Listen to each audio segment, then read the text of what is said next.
ke topik pembahasan kami, bisa diperkenalkan dulu Pak nama Bapak. Oh ya, perkenalkan nama saya Sandra Adil Siregar.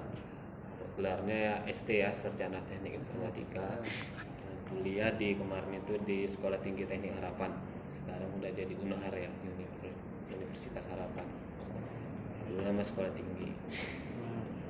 Jadi sekarang saya ngajar di SNK PB 1 Helvetia, yang ngajar di teknik komputer jaringan juga dan juga di multimedia. Mungkin itu aja dulu. Udah dari tahun berapa Bapak sudah menjalani profesi guru? Jadi guru sebenarnya udah lama, semenjak saya kuliah pun udah mulai ngajar itu ya, dari tahun 2012 atau 2013 itu. Itu masih SMP ngajar komputer kan, ngajar di bidang komputer. Kemudian nanti kok di PAB-nya ini dari tahun 2017 sampai sekarang. Masih udah cukup lama ya bisa dibilang Pak. Nah, baik ke pembahasannya Pak.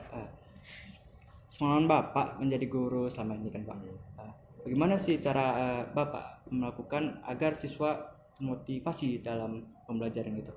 Apakah diberikan hiburan sebelum pembelajaran dimulai atau melakukan hal lain agar siswa termotivasi dalam pembelajaran? Strategi pembelajaran Bapak bagaimana? Oh, pertama-tama kok misalnya siswa baru itu sebaiknya kita kenalan dulu.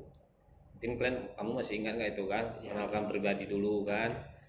Siapa namanya, tinggal di mana ya kan, makanan favoritnya apa, itu perkenalan dulu. Ya, jadi kan di situ juga diisi dengan ada hiburan-hiburannya juga kan, lucu-lucu. Nah, itu udah membuat kesan juga sebenarnya. Jangan kita langsung belajar, harus perkenalan dulu lah.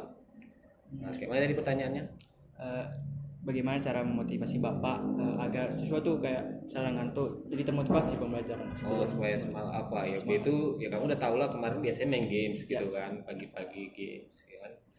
Kasih game siapa, hitungan 1 2 3 tepuk tangan, itu kan juga apa namanya, merefresh lah gitu ya, supaya ya biasanya gitu. Udah perkenalan kok siswa baru itu ya, nanti saya ajak game untuk pendekatan lagi ya, supaya lebih apalah namanya ya, bisa terbuka lah gitu ya, bisa berbaur gitu, lebih biar nggak terlalu kaku ya. Kasih games dulu supaya mereka semangat. Kemudian ya perlu juga ya kasih peringatan, tegasan, nanti kalau ngantuk saya hukum ya gitu, juga diingatkan juga siswanya kan, jadi dia supaya lebih antusias gitu.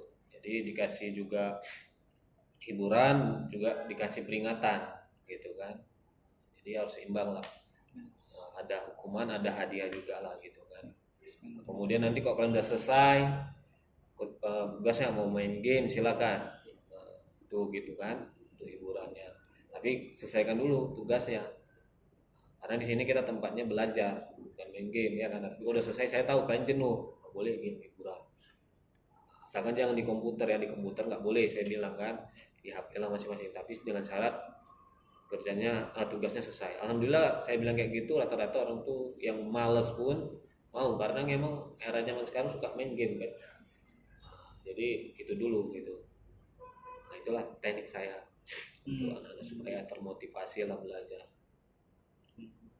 Baik, pertanyaan selanjutnya gini, apakah saat siswa atau siswi tidak ada jadwal masuk kelas, apakah Bapak tetap memberikan pekerjaan rumah untuk kita atau PR gitu, misalnya kayak saat misalnya Jumat, Sabtu, Minggu, apakah Bapak berikan PR atau tidak, memberikan mereka liburan atau tetap memberikan pekerjaan rumah untuk mereka kerja gitu, supaya sebenarnya kalau saya kan guru komputer nih kan, di PAB ini rata-rata banyak yang nggak punya komputer ya kan.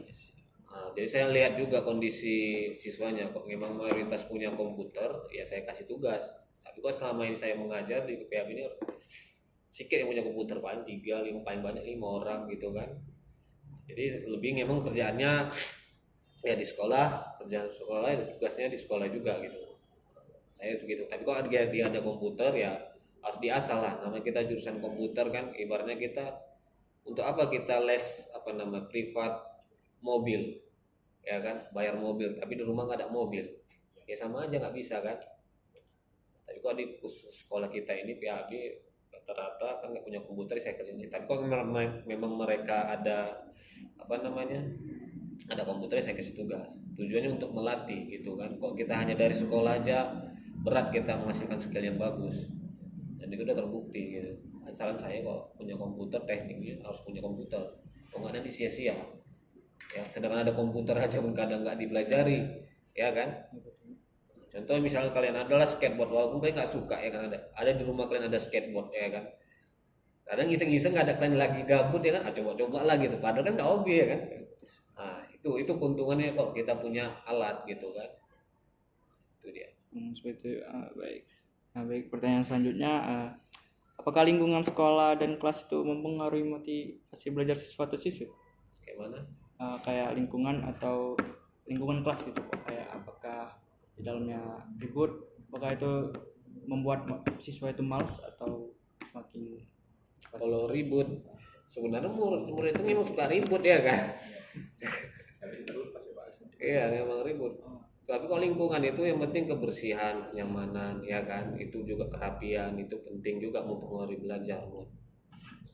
Itu menurut saya kebersihan apa kan, jangan kotor gitu kan. Kan kalau udah bersih nyaman otak kan, belajar pun refresh enak dia. Jadi kok lingkungan itu yang penting kebersihan menurut saya, kebersihan, kerapian itu yang paling penting.